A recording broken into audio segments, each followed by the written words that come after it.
How about them Braves? You know, about to check outside the game. You know what I'm talking about. Yeah, I know what you're saying. Just let me know. I'm ready. If you wanna go. Let go. To that Hog Mountain Ga. They got a lot of nice girls.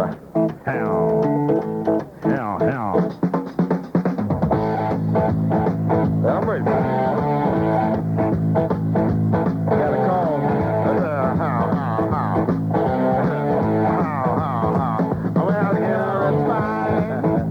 You're listening live to the Talk How You Like Underground Posse. The callers are checking in. I'll be your brother Ralph from Ben Hill until 11 o'clock tonight. And welcome to News Radio 640 WGST. You've been here all day, I know. Just heard that exciting game. I tell you, man. Otis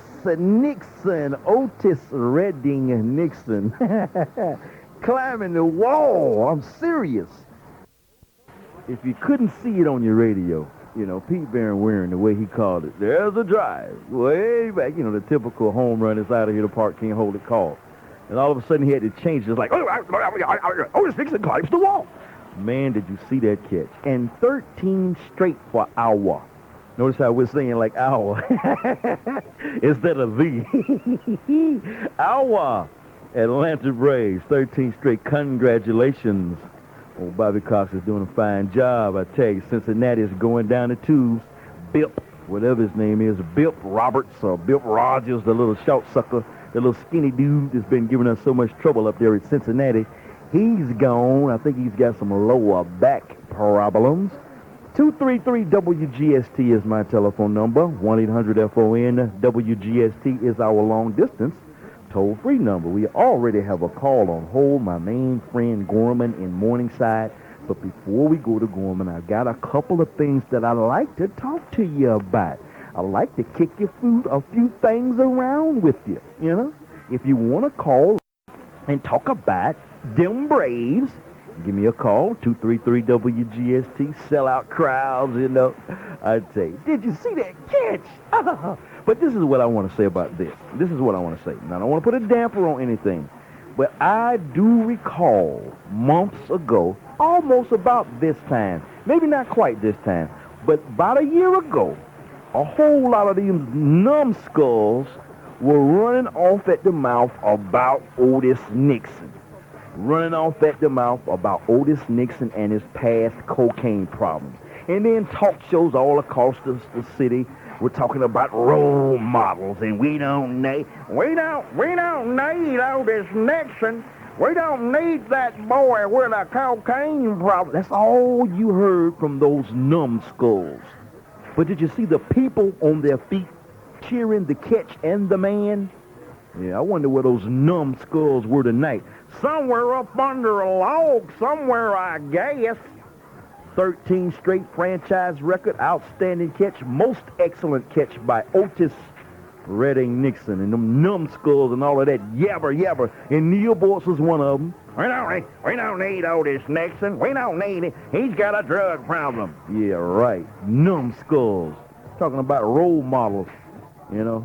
You're looking for a role model, you need to look across the kitchen table. Don't look out on the Braves diamond. Don't look out in Fulton County Stadium. But speaking of Fulton County Stadium, you're getting your money's worth, people. You cannot deny it.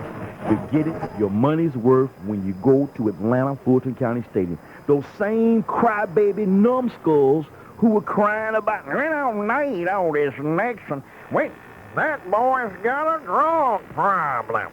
Well, I don't understand why they re-signed that little colored boy that's taking that cocaine. You heard that all day long. And them same folks, I don't like Atlanta Fulton County Stadium. They ought to move it. It stinks. The food's no good. You heard them running off at the mouth. Numbskulls, people, bringing the city down. The Atlanta Fulton County Stadium is nice. I don't have a problem with it. I was out there yesterday.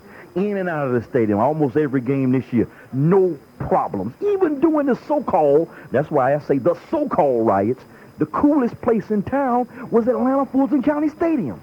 So you're getting your money's worth. We got 13 straight, a franchise record.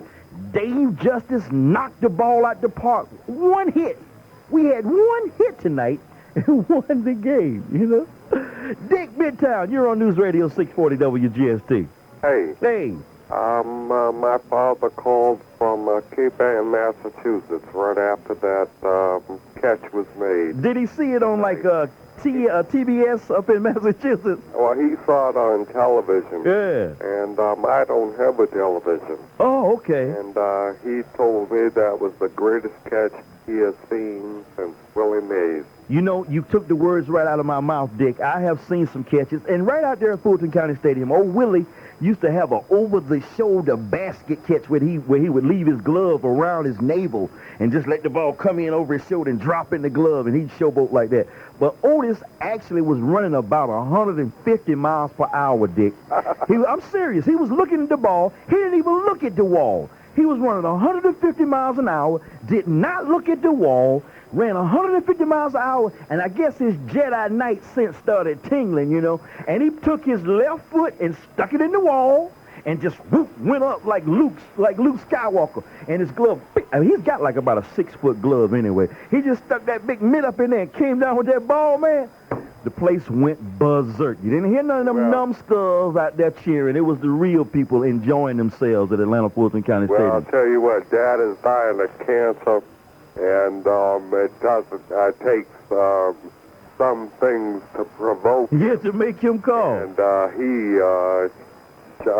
it was immediate. I heard it on the radio. Right. And the next thing, the phone was ringing. Well, I'm glad I'm sorry that your dad is suffering with that dreaded disease, cancer, but I'm sure glad that the Braves were able to bring life to him. And that's an example, Dick, of what I'm talking about, how much the Braves have done for this town, man. Yeah, and hell, he loved it last year.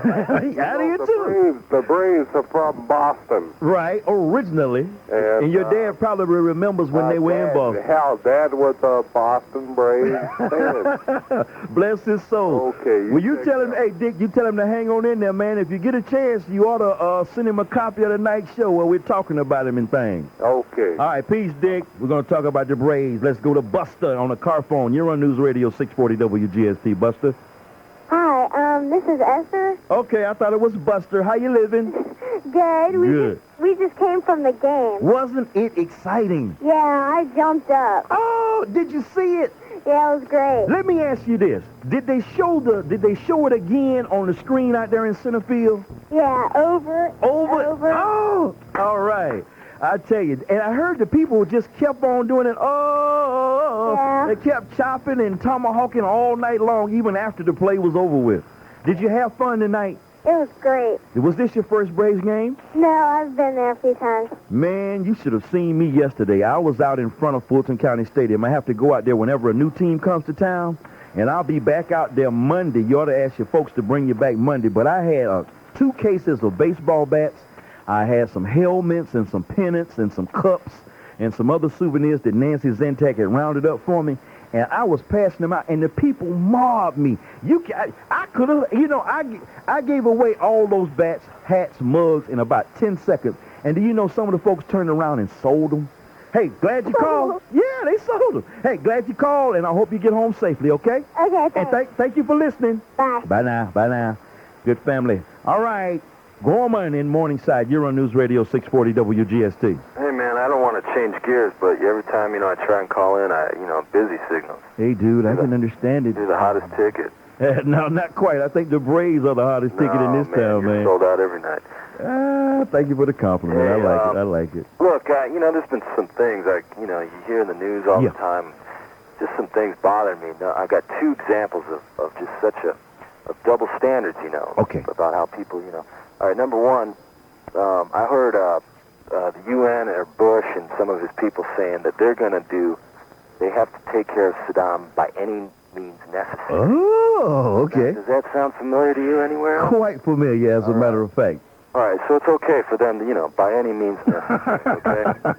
And it's not funny, but it is funny. Well, And I'm sitting here thinking about double standards also. I remember a cat by the name of Patrick Henry.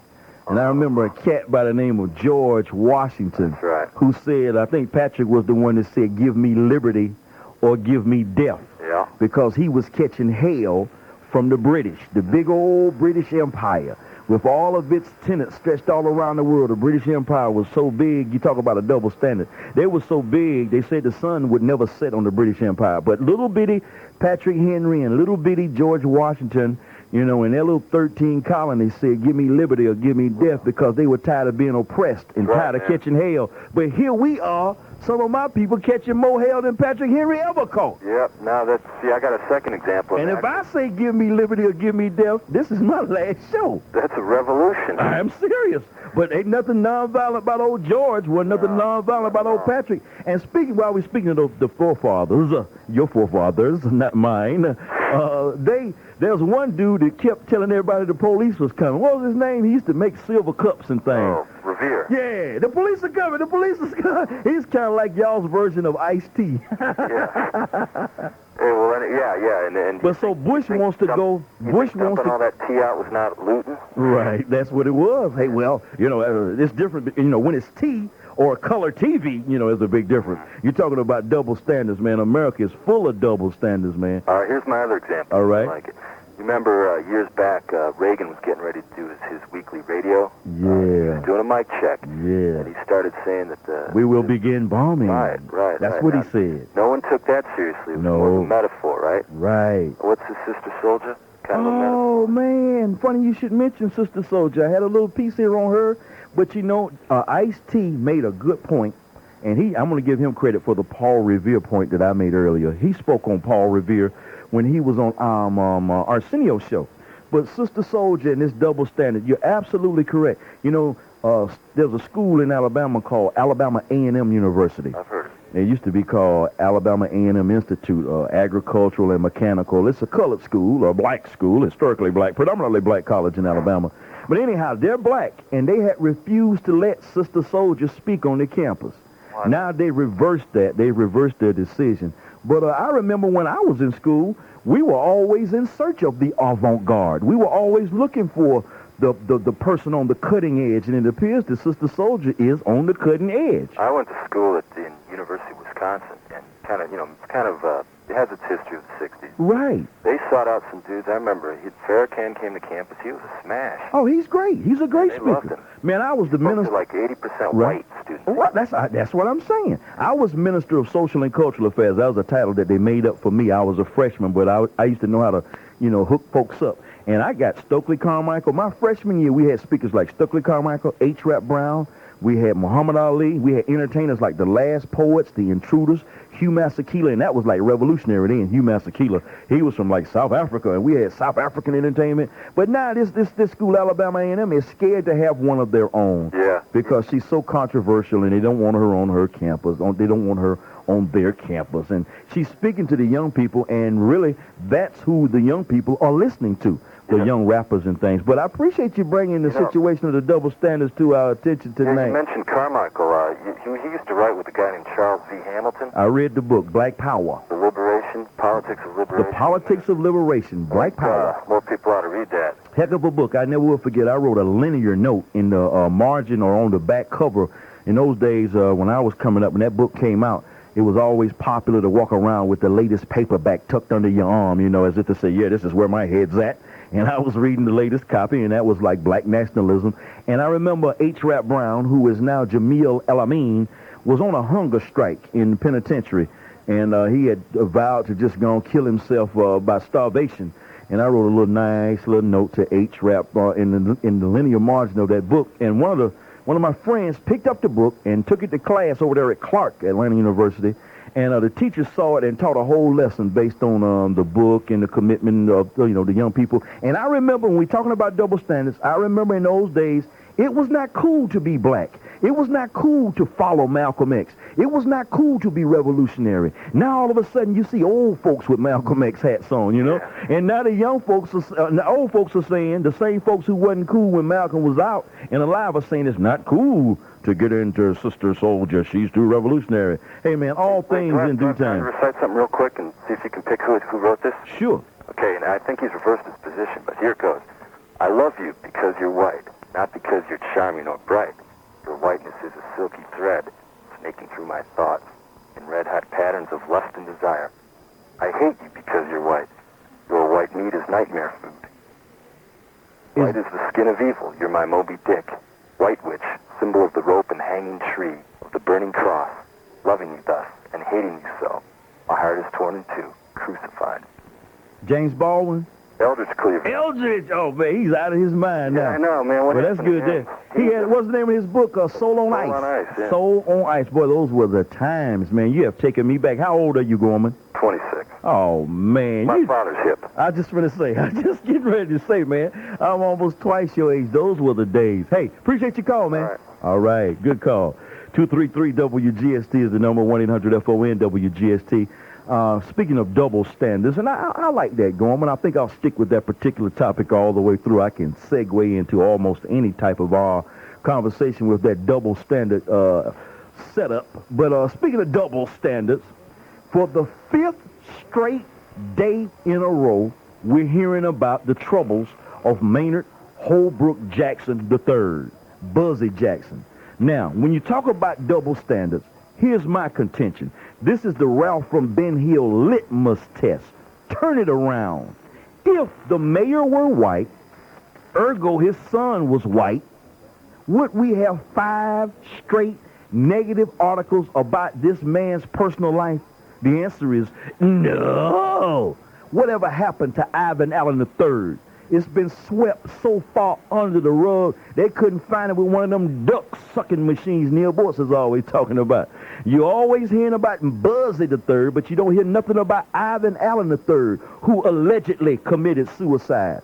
There's still a whole lot of unanswered questions in my mind about that man's life, and that's far greater than some kind of alleged assault on some alleged girlfriend. I tell you, if it was a white boy, you wouldn't hear nothing about it. But because the mayor is black, and because the media is on a constant campaign to discredit black elected officials, and I don't care what you say, and I don't care what you call me, you know it's true. They would not have this mess 5 days in a row. That just goes to show you our paper ain't spit. I said S-P-I-T. Our paper ain't spit. 5 days in a row, the personal life of the mayor's son. You wouldn't find this in New York if Koch was in office. You wouldn't find this in L.A. if, what was that sucker's name that was out there before Bradley was the mayor? But as soon as you get a black man, everybody's on bulldozers digging up dirt. I'm sick of it. It's like I'm sick of that jive paper. 233-WGST, 1-800-FON-WGST. Amanda in Lawrenceville, you're on the Talk How You Like Underground Posse. Yeah, who won the Braves there? Who won the... Girl, where have you been? Let me give you the exciting... let me give you the whole story. You pretend that you're listening to the radio, and I'll pretend that I am Pete Van Wieren summing up the game, okay? Okay. All right, and we are here at Fulton County Stadium, where the Braves have just set a franchise record, 13 straight consecutive victories with a 1-0 home run shot by Dale Murphy and a fantastic catch by Otis Nixon. Get the picture? Yeah. We won. The Pirates had 5 hits. We had 1 hit, but it was a homer by old good-looking, good-cooking Haley Barry getting ready to marry Dave Justice. And Otis Nixon climbed. Otis Nixon was almost at the top of the Empire State Building, and he did. Have you ever played a video game called Street Fighter 2? No. There's an arcade character who's from India, and when he punches, his arm stretches out like it's a yoga move. Otis Nixon did a yoga move on top of the wall in deep center field and pulled the ball out of the top tiers, and the game was like, whoo, everybody went crazy. It's tomahawking and everything. Hey, they still partying downtown. You're not that far from downtown in Lawrenceville. Why don't you just go on out Ponce de Leon and head on downtown and have a good time, Amanda? How old are you, by the way? 11. Up, you better get ready for bed, darling. But the Braves won, and thank you for calling. Okay. All right, bye, baby. Getting a lot of young folks tonight. I guess I draw all kinds of people. Dan, Sandy Springs, you're on News Radio 640 WGST. Yes. Do you really feel that there is a double standard regarding the newspaper? We're dealing with an attempted suicide, and that's a different type of phenomenon as far as what the media reports. I don't think it makes a difference whether it's black or white. When you deal with a suicide, you don't usually continue following a story like that, even though he was the mayor's son. I disagree with you on the fact that it was just a suicide. I think it is just an alleged suicide, but there are questions. There are exposés. I can see series that are spun on cases like the Ivan Allen III case. There are series that are spun. Why do rich people kill themselves? What happened to the man who had everything to live for? You know, and there would be questions, unanswered questions like the ones I'm posing tonight that would be answered in series in the paper. But all we find are women behind the veil, which is not newsworthy, or slur and slander against Islam, and then slurs and slander against the mayor's son. I recall once upon a time, if you were high-placed, and Dan, you might can remember if you're about my age. I'm 42. Once upon a time, if you were high-placed in politics, and that meant you were white because there were no black people high-placed in politics, but everything was hush-hushed. If you got a DUI, it didn't come out. If you had domestic problems, it didn't come out in the paper. If you were high-placed, it just didn't happen. But now, all of a sudden, when we get in these high places, it's all exposed. Well, I mean, to some degree, I agree with you. You know, and that there is a cover-up, but that's just the name of politics. Right. And just. Let me ask you this. Yes. What good does it serve the paper? What good does it serve the paper to print this? And of what good is it to you and I to find out about the personal life of Buzzy Jackson III? Yes, but you've got to realize it's all different. This is since Watergate, when the media has just changed, and we've become very vengeful. And we've become very relentless, and the media feels that we need to know, and they're aggressive. One other thing, though, I want to change the subject, if I may. Yes, sir. And that is the ability to forgive. It's very difficult in our society to forgive, and Otis Nixon is one as a prime example. I was against him being re-signed, but it seems that he did do penance, and he's under a rehab program. He's going to school. He's talking about drugs. And, you know, I saw that catch tonight, and I was glad he was in a Braves uniform. But it just brought back to me that I certainly did not want him in the Braves uniform when he was banned last year. I mean, people have to forgive, and it's a very hard thing to do. Well, I appreciate that. I appreciate that honest admission tonight, and I respect that. And I won't your comment, and I won't ride it or dog it. Took a man to make that comment, and I know there are a lot of people out there who were like you, who were against Otis Nixon. But my point is, we are hard to forgive, but in some cases, not most, some cases, Dan, we are easy, and oftentimes too easy to forgive. I recall instances like Richard Nixon.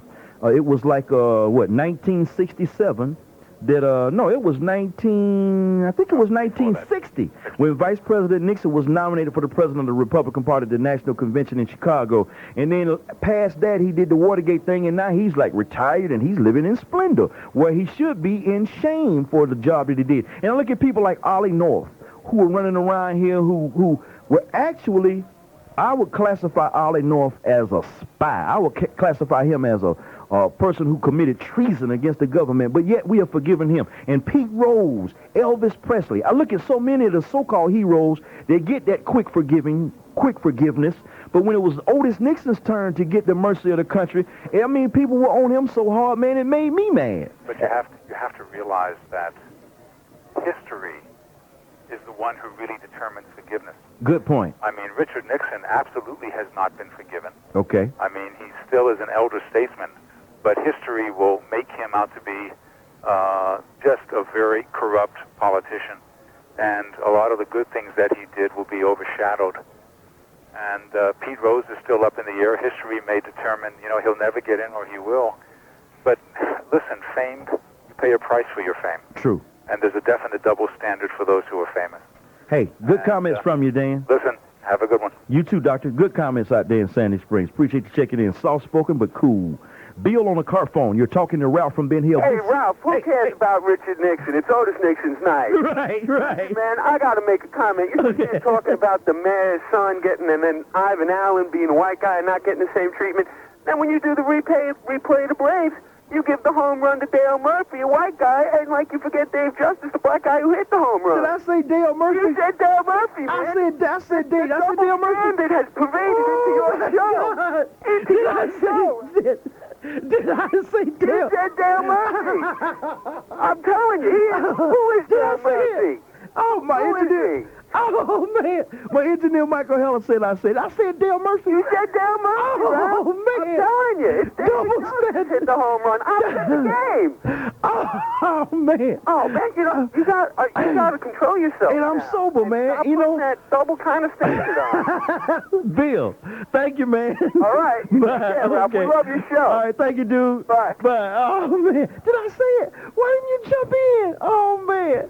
My fault, people. Y'all know what I'm trying to say. I think my tongue got in the way of my eye tooth, and I couldn't see what I was trying to say. You know what? I tell you what. It was a Freudian slip when I said Dale Murphy, because I wanted to make a point.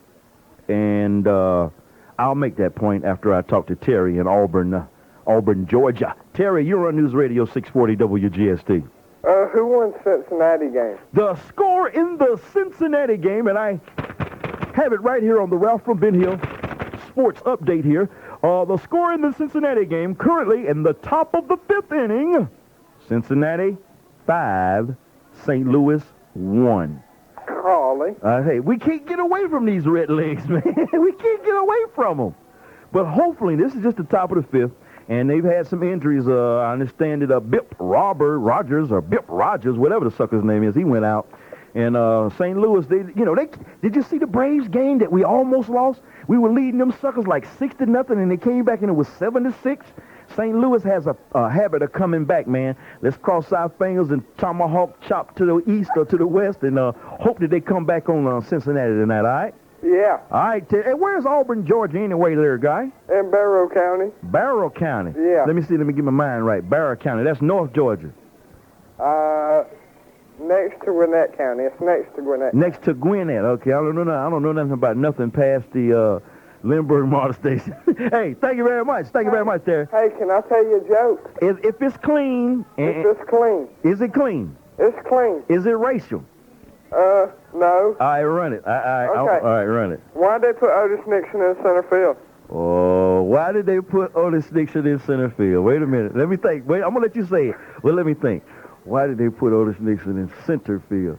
So he couldn't snow either the left or the right field line? Yeah. Oh, bye, man, bye. I knew it. I knew it was cocaine-oriented, you know? Anything those white guys call up, they've got some kind of cocaine-oriented or some kind of racial spin.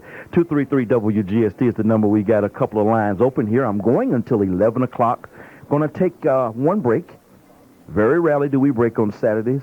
That's where my ability to communicate comes in so handy. Oh, here we go. 233-WGST. Maybe I'll do it like this. Open line. That's my main man. Personal friend, Morehouse classmate, good buddy of mine, umpire par excellence, cigar smoker, Ike Newkirk. Open line. Open line. Sound like you getting out of casket. Open line. All right, 233-WGST, 1-800-FON-WGST. I see where they're going to tear down the old Riches building. I say, yeah, right on, tear it down. Going to bring about 8,000 new federal employees to the city of Atlanta, and they're going to use that spot. Tear it down. And the Atlanta Project is urging you folks to turn in your pennies. We'll talk about those two items and anything else you like to talk about.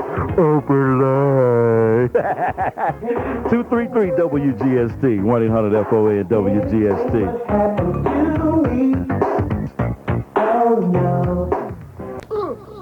What this girl thinking? She wants an elderly man. I don't run her still because she's thinking about the dollar bill. Come now.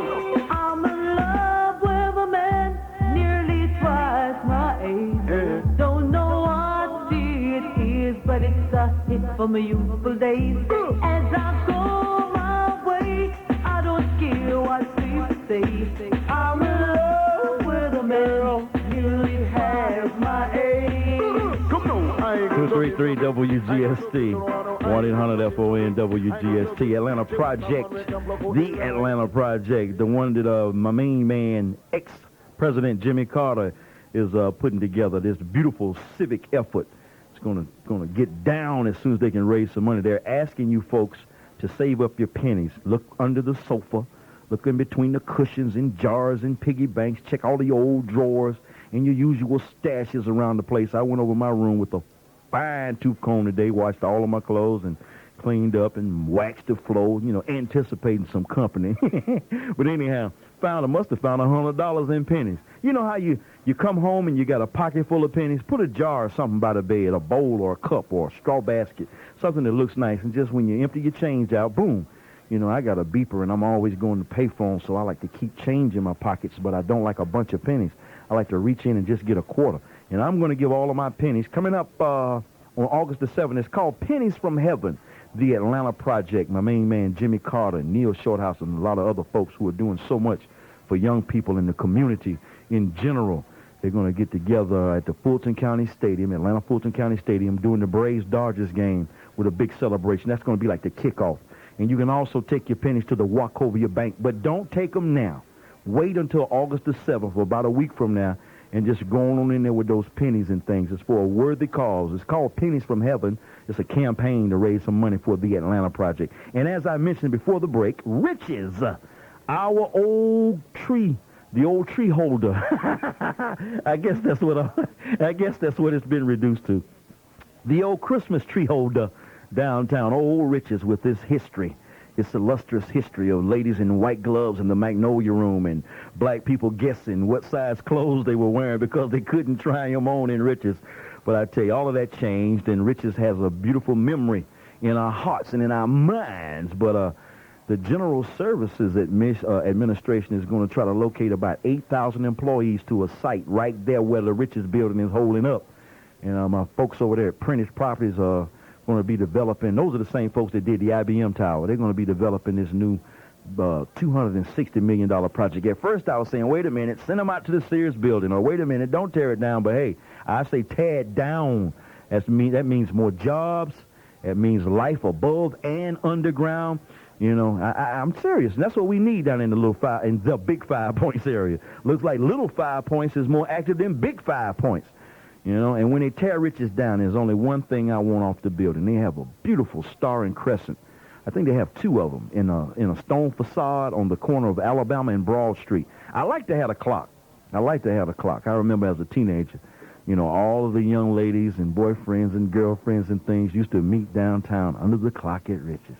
Meet me under the clock. Okay. I'm getting the latest scores, ladies and gentlemen, as they come in. Oh, my goodness. Good God Almighty. Cincinnati 9. St. Louis 1, top of the 8th. Oh, my goodness. Top of the 8th. Cincinnati 9. St. Louis. Come on, Cotton. Micah Mayretta, you're on the talk. How you like Underground Posse? Pardon? You're on the air, sir. I was saying you're on the talk. How you like Underground Posse? That's street slang for the name of my show. Pretty good, Ralph. I'm serious. You just weren't listening, man. What's the problem, Micah? Gina, you're on News Radio 640 WGST. Hey, Ralph. Hey, Gina. How you doing? Living large. Where did you grow up at? I grew. Oh, you want the Ralph Ben Hill life story real quick? Yeah. I was born on Chickamauga and Hunter Street.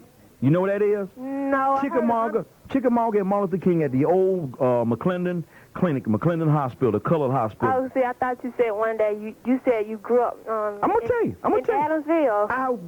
I was born on McClendon in McClendon Hospital. Uh-huh. They took me home. We were living on Chestnut Street, which is now James P. Brawley Drive, in the heart of the AU Center. From there, we moved to the Westlake Coat Apartments on Westlake Drive, over there by the Westlake Motor Station in Dixie Hills. From there, when I was in like the second grade, we moved to Chilton Drive, which is the first street off of Collier Road in Adamsville. Yeah. High Tower, Collier Road, High Tower, Simpson. Then we moved to Peyton Forest. When the white folks said that the black folk couldn't come on the southwest side of town, we went on and bought us a place in 64. And then I moved out my mama's house when I was 18, when I went to Morehouse, and I lived everywhere. I lived all over. And when I finally settled down, I settled on Campbellton Road in Bent Creek Apartments. Yeah, then I moved out in on the other end of Campbellton Road in Loch Lomond. So that's the whole Ralph from Ben Hill address. Oh. And I never left nowhere owing no money. Well, you can say where you at. Yeah, I love Adamsville, though. But let me ask you, where do you get those weird songs you play, Ralph? You like that one, the one about half my age? Yeah. That's the rage, baby. Let me tell you, you ain't hip to Shabba Ranks? You seen that thing? Did you watch BET? Yeah. Mr. Lover, man. You seen that? That's him. That's him. And Oh, that's really? Crystal. Yeah, see, that comes from a tape. Shaba sings with the ladies. Shaba was singing with all the different sisters. But he's like reggae. He bad, baby. He down. Plus, he's on one with another one of the rappers. He's on a video with one of the rappers.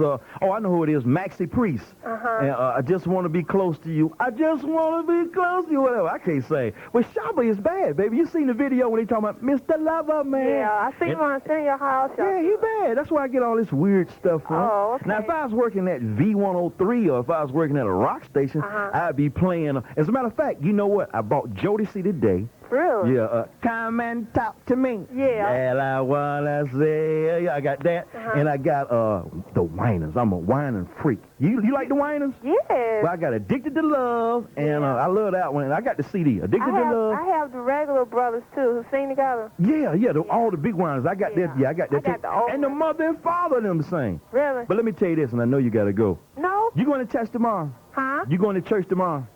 I don't know. Tell a lie. Say yeah. Let me okay, let me look here. Now, I'm not a Christian. I'm a Muslim. But let me recommend, if you want to find some place to worship and really get your money's worth, I'm talking about, nowadays when you go to church, it's kind of like a show. You got to get some hollering. You got to get some falling down. You got to get some legend. You got to get it all.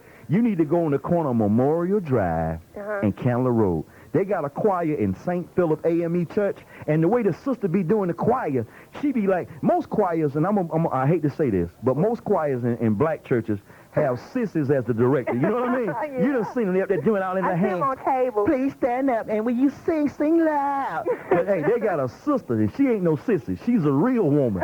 They got a real woman at St. Philip AME Church. I'm going back. I was there last Sunday. They sang this old song, because I was brought up in the Catholic Church. I don't know nothing about how you get all spooked up in church, so I'm a sucker when I go to church. But they sang this song, When the Blessings Come Down. Man, it was chirping. I like to fell out my seat. I didn't know it was the Holy Ghost of that big fat Oprah Winfrey woman behind me knocking on my chair. But I tell you, baby, hey, there's another church out your way. You live in Adamsville, right? Yeah.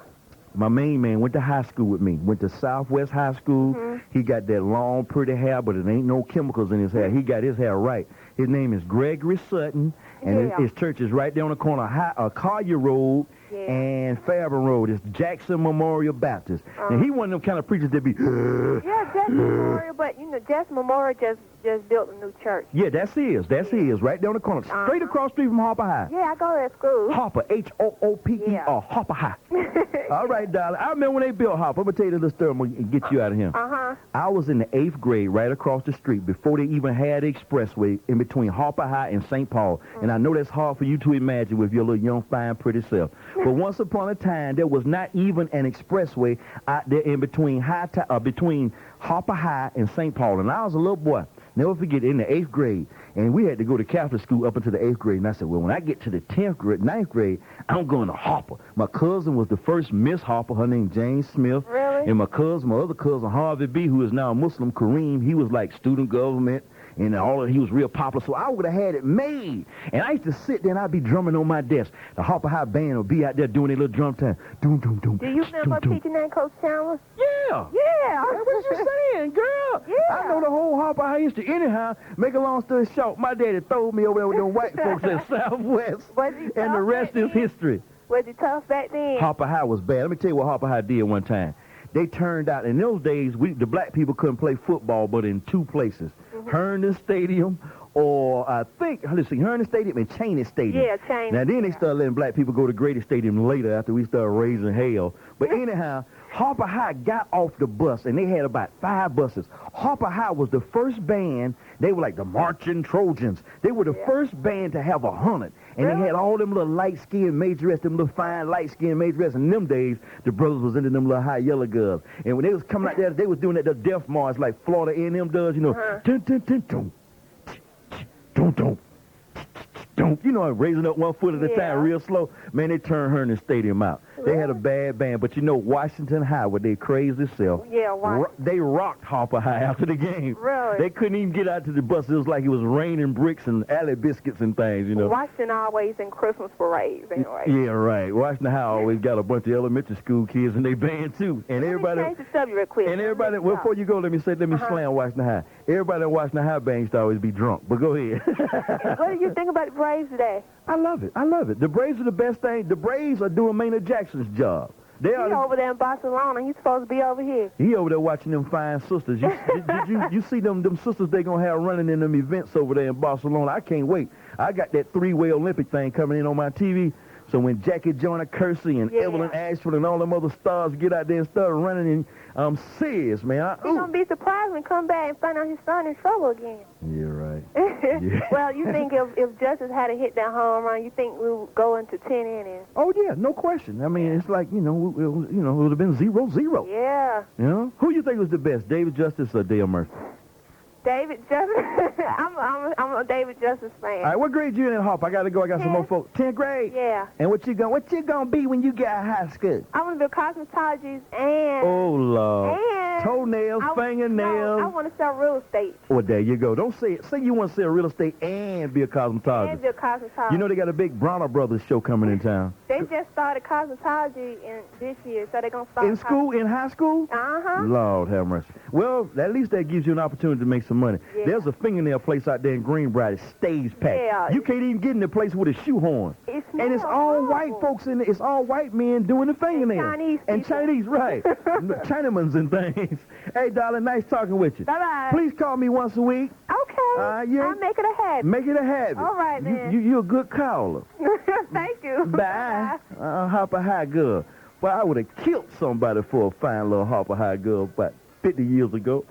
Johnny, and all the girls, Johnny, all the girls in Southwest were ugly. All the black girls, all the white girls, that was taboo. Johnny East Point, you're on the top guy. Like that, the girl. How you doing, all right? Large, man. Hey, look, man, let me ask you a thing, man. Why are you pushing that Dixiecrat party so hard and so strongly, man? Nah, it's our chance to take it, Holmes. What you want to do? Let me ask. They believe in gay rights, man. And abortion and all of that, and I'm against that too. You are totally against it. I'm against it. I'm against it.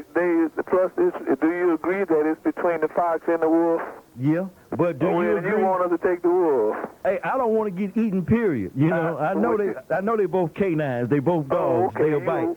But I'm looking for some jobs, man. Okay. I'm looking for some things. Now it's been all this time we've been begging the Democrats to do something. We've been going with them lock, stock, and barrel blindly. Right. Now we got a shot, home. This is our shot. It's like the Celtics. For years, you wanted to play on the Celtics.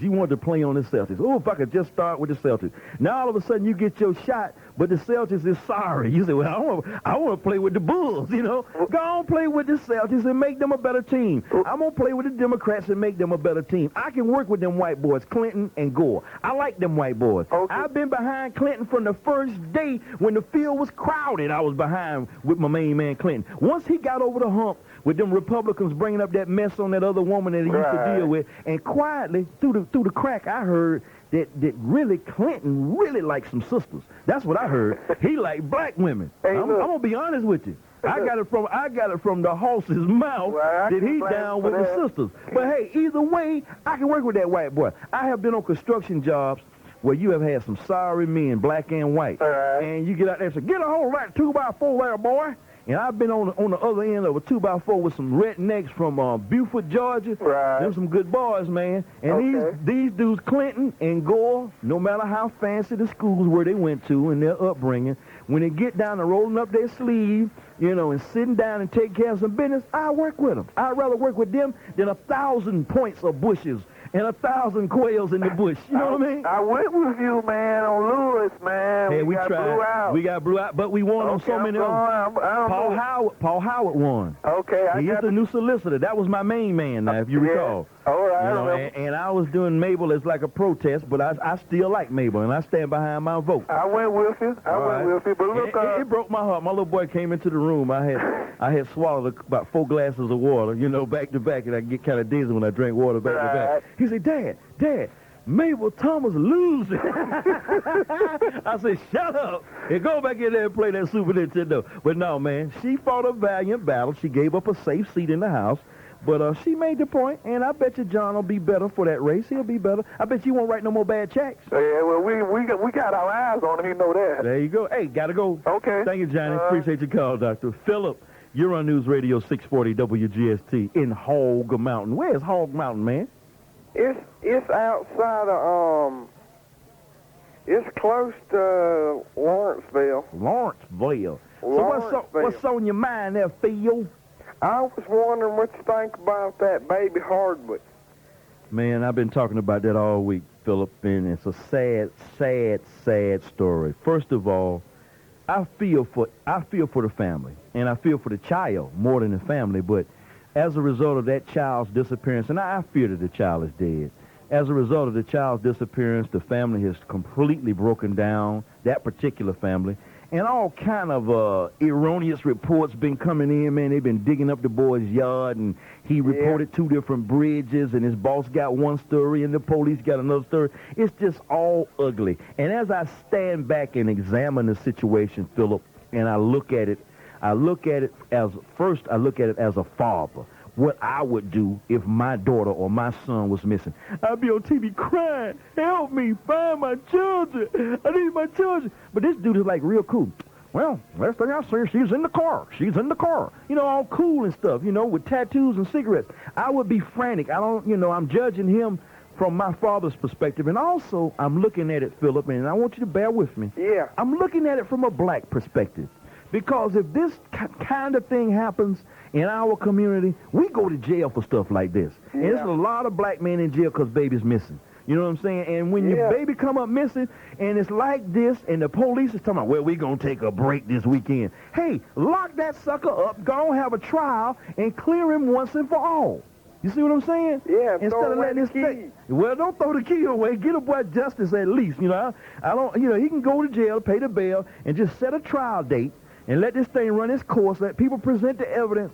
So you in Hog Mountain feel, and me in Ben Hill, we can stop speculating and we stop worrying about this poor little baby because I don't think she's going to turn up. Yeah. Not alive. She might turn up about 20 years from now on Now It Can Be Told. You know, I can see the story now. Remember Baby Hardwick in 1992? Well, here we are in 2021, and she's going to meet her mother. Yay! Oprah Winfrey will trot everybody out, and then the girl will meet her mom. Terms, you know, I look at it like they've contributed substantially to the image of the city, number one, which brings in money as a direct result of its image, you know. Right, but we don't get that. The big businesses. True. Well, what do you expect? What do you expect? Well, I think it wouldn't be hard for those guys to get together, and especially Mr. Turner and people like that, and say, here's $150,000. We're going to get some contractors. We're going to go over there. There's people over there tonight that probably their commode doesn't work. Good point. Make sure that their roof doesn't leak, that they don't have a little leaky gas space heater trying to keep warm this winter. And to them, I mean, a guy like Otis Nixon or Dion or somebody, $50,000 would be like me and you spending $100. Hey, good point, man. Maybe they'll do that. Got to get out of here. Dina, you're the last lady on the train. 100? Yeah. How you doing, Dina? I'm good, Ralph. How come you aren't at the tips and the tops? I had tickets for Wednesday's show, and it rained so much, and me and my lady friend were playing phone tag, and we didn't go. So Thursday morning I called. I said, hey, did you all have the concert? They said, yeah. Okay. Then I picked up the paper the other day, and I saw Levi Stubbs and the Temptations and the Four Tops up there getting down. I missed it, baby. Well, it wasn't as good as Luther. It wasn't as good as Luther? No way. I saw Luther at the Omni. Where did you see Luther? At Chastain? Well, it's the Fox, but also at the Omni. Yeah. I've never been to Chastain. I didn't know you're not a white girl, are you? Yeah, Chastain's too white for Luther. I didn't know white girls was into the Temptations. Please. Hey, Dina, have a good time, darling. Gotta go. Good night. All right, baby. Yeah, gotta go. It's been fun. Hey, I'll be out in front of Fulton County Stadium coming up Monday, when them Houston Astros come to town. And we whoop up on some Houston Astros. And then I'll be back on the air Wednesday, Thursday, and Friday, and Saturday. In the meantime, don't do as I say do. Do as I do. People, live large and prosper.